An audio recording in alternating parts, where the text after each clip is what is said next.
Nah, jadi Adam itu ada anak laki-laki. Ya, nanti baca anak-anak perempuan di Kejadian 5 ayat 4. Itu ada anak-anak perempuan. Nah, pada saat itu mereka saling mengawini anak-anak laki-lakinya Adam dan anak-anak perempuannya Adam. Loh, bukannya nggak boleh Kak Elia itu atau apa yang saudara itu saling menikah ya itu tidak diperbolehkan pada saat zaman Taurat.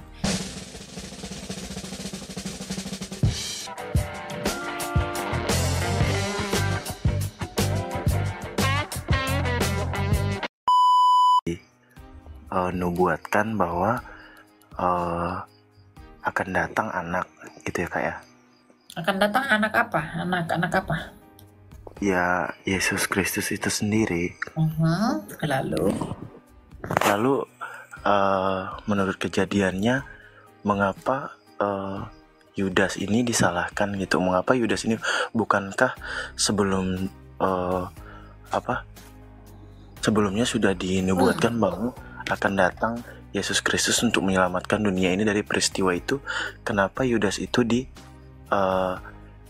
disalahkan gitu dalam kejadian itu Kak? Mengapa Yudas itu disebutkan iblis atau apa gitu? Ya, Yudas memang iblis karena dia menjual Yesus itu kan bukan dengan pengetahuan bahwa Yesus harus mati untuk mengampuni dosa. Enggak, dia menjual Yesus karena rakus duit.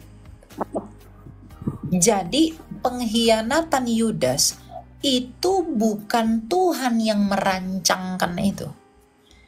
Tuhan tahu Yudas akan mengkhianati dia, tetapi bukan Tuhan yang membuat atau memaksa Yudas mengkhianati dia. Pengetahuan Tuhan tidak menjadi dasar penetapannya. Dia tahu bahwa besok kamu akan berdosa, tetapi bukan Tuhan yang membuat kamu akan berdosa. Paham nggak? Ya. Nah, jadi mengenai Yudas, ketika dia mengutus anaknya itu, dia tahu apa yang terjadi kepada anak itu.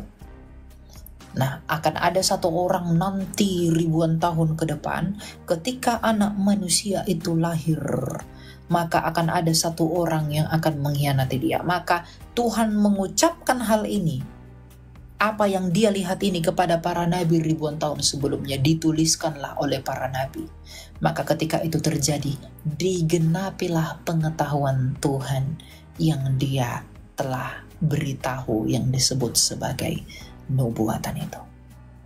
Jadi pengetahuan Tuhan tidaklah dasar penetapan Tuhan.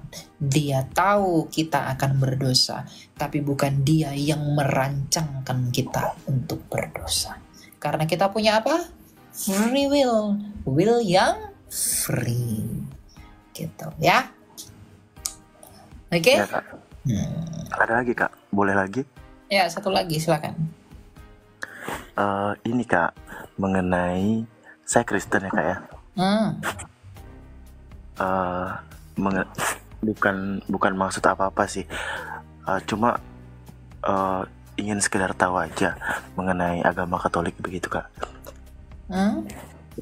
Yang di dalam ibadah itu saya tidak menyebut mereka bahwa mereka menyembah patung yang mereka buat sedemikian rupa, tidak. Tetapi kenapa ada itu Kak? Ada seperti gua Maria, kita berdoa di situ.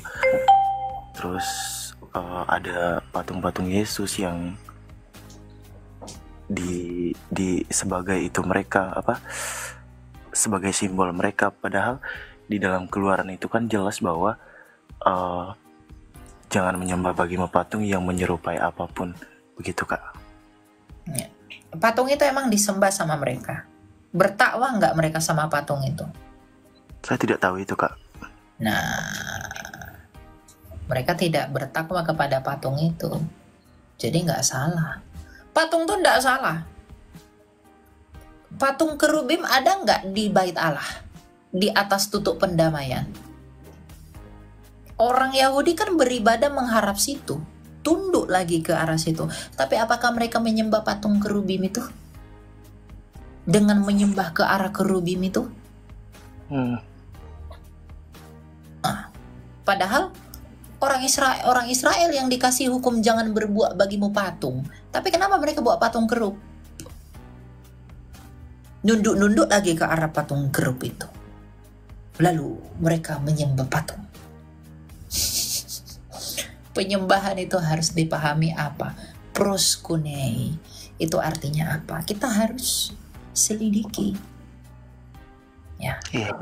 Jadi penyembahan itu bukan karena kamu mengarah ke situ menunduk bukan, tetapi memberikan hidupmu untuk ditakwakan kepada Dia yang kamu sebut.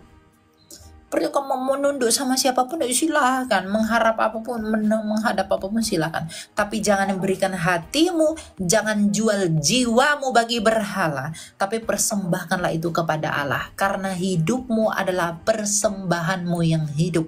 Roma 12. Tuhan untuk tubuh dan tubuh untuk Tuhan. Ya. Percuma kamu ke gereja tapi hatimu jauh daripada Dia. Itu nggak guna juga. Ya.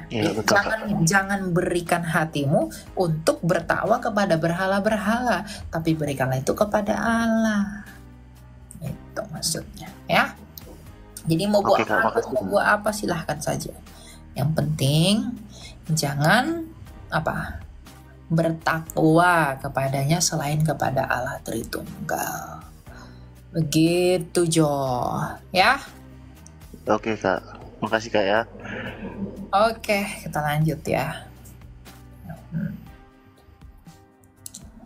Itu ya. Jadi tak perlu susah-susah payah. Silakan apa nama? Halo, selamat malam Kak Elia. Ya, malam. Silakan Pak, apa mau ditanya Pak? Ini mau tanya tentang sejarah manusia. Manusia pertama kan Adam dan Hawa. Itu kalau dalam Alkitab kan anak dari Adam dan Hawa kan itu kalau nggak salah cowok semua, yaitu Kain dan Habel. Yang menjadi pertanyaan saya adalah bagaimana untuk mendapatkan keturunan selanjutnya, sementara anak Adam dan Hawa itu cowok semua. Atau misalnya gini. Ada Alkitabmu situ. Bentar, atau misalnya gini, kalau misalkan anaknya Adam dan Hawa ini ada yang cewek, apakah mereka itu nikah sama saudara gitu? Ada Alkitabmu situ? Nggak ada sih. Cuman enggak Kristen kau? Iya Kristen Kak. Saya cuman pengen mendalami iman gitu. Kenapa nggak ada Alkitabmu di rumah? Ini kan di tempat perantauan ceritanya. Ya, jadi saya pengen tahu aja gitu. Sekalian mau mendalami iman gitu Kak. Ya. Jadi bagaimana mungkin anak-anak Adam itu bisa jadi banyak gitu ya? Iya betul. Kalau anaknya yang dicatat tuh hanya 2.